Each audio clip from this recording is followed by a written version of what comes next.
Hola clase. Today we are going to see the proof for the exact solutions of trigonometric reasons. Before getting started, I need to know the functions for the sine and the cosine as projections of a rotation of a vector and also as proportions within a right angle triangle. Let's start with the extremes. Let's start with a right angle triangle that has an angle of 0.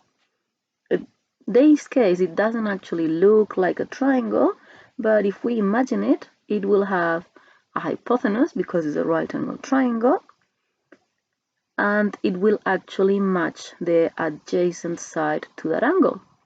They will both be 1. And because it's a triangle, it will have an opposite side, which could have a size of 0 with a bit of imagination.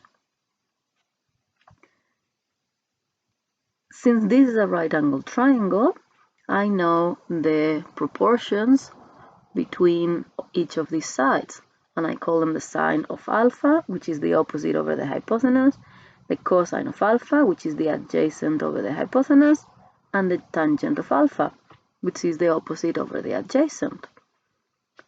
So I can use them in this triangle with a 0 degrees or 0 radians angle and substitute.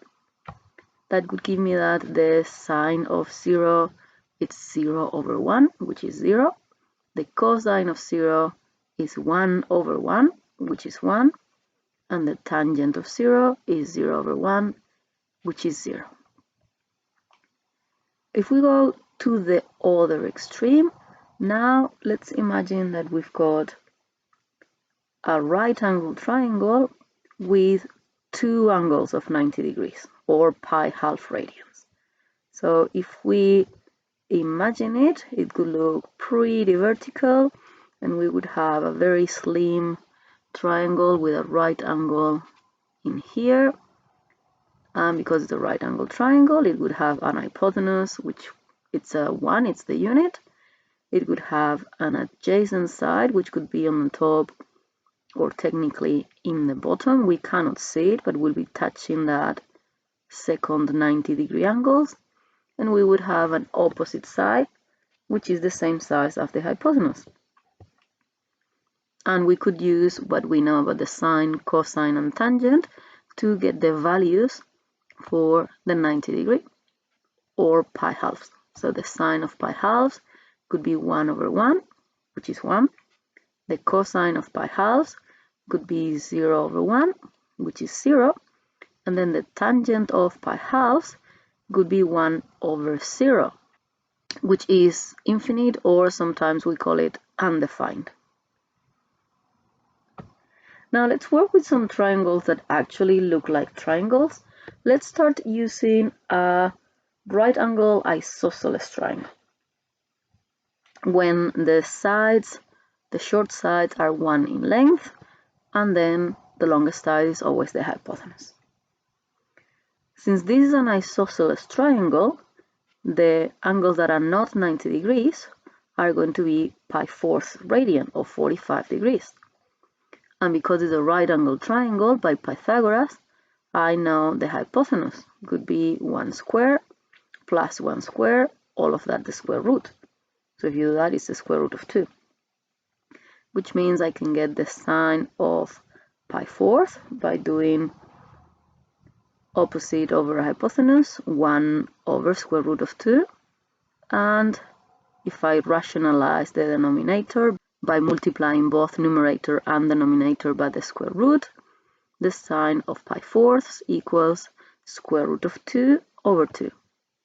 The cosine of pi fourth, it's actually the same, square root of 2 over 2. And then the tangent of pi fourth, opposite over adjacent, that is 1 over 1, which gives me 1. If now we use an equilateral triangle, I will have 3 angles of 60 degrees, or since we're working on radians, of pi third radians. But I won't have a right angle anywhere. So to find it, if I bisect that angle, I get 2 halves, with actually one right angle each. If I call this short side half a length, and I call that length 2, then I would have a right angle triangle with a short side of 1, a hypotenuse of 2, and the opposite side to the pi-third angle that I need to find. But because I've got Pythagoras, that opposite would be the square root of 2 squared minus 1 squared, which would give me the square root of 3. Once I've got the 3 sides, I can again substitute in my trigonometric reasons, and I get that the sine of pi-thirds equals square root of 3 over 2. It's the opposite over the hypotenuse. The cosine of pi-thirds could be 1/2, and the tangent of pi-thirds could give me square root of 3 over 1, which I would just simplify to square root of 3.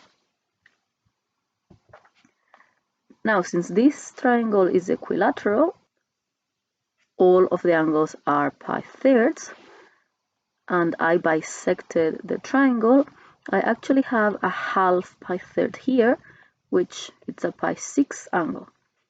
So if we just draw that triangle rotated so we can see the angle in the same position as we've been working with, we actually have an angle of pi-6 within a right angle triangle, which has an adjacent side of square root of 3, hypotenuse of 2, and then the opposite side is 1.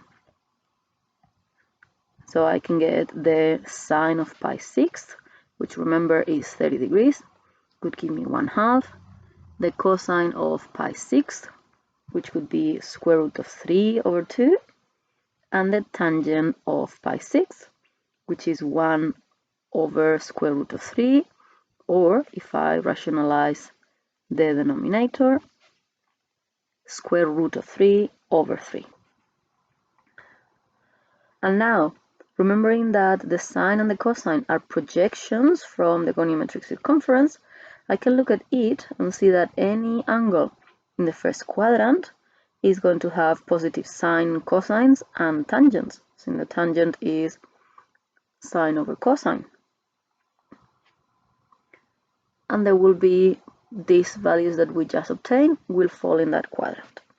But there is a matching angle in the second quadrant, which will have the same values, but it will have a positive sine, a negative cosine, and therefore a negative tangent. And then accordingly, the values in the third quadrant will have both negative sine and cosine, which will give a positive tangent. And in the fourth quadrant, the sine will be negative, the cosine will be positive, so the tangent will be negative again. So that means that with just a couple of angles to remember, from 0 to pi-halves, in which we've got the sine, the cosine, and the tangent of each one of them as exact solutions, now I've got a lot of points in the circumference, a lot of angles, for which I know their exact solutions. And I can go and use them in my exercises without having to use fractions of pi to get them. Now it's your turn to go and practice. Thanks for watching.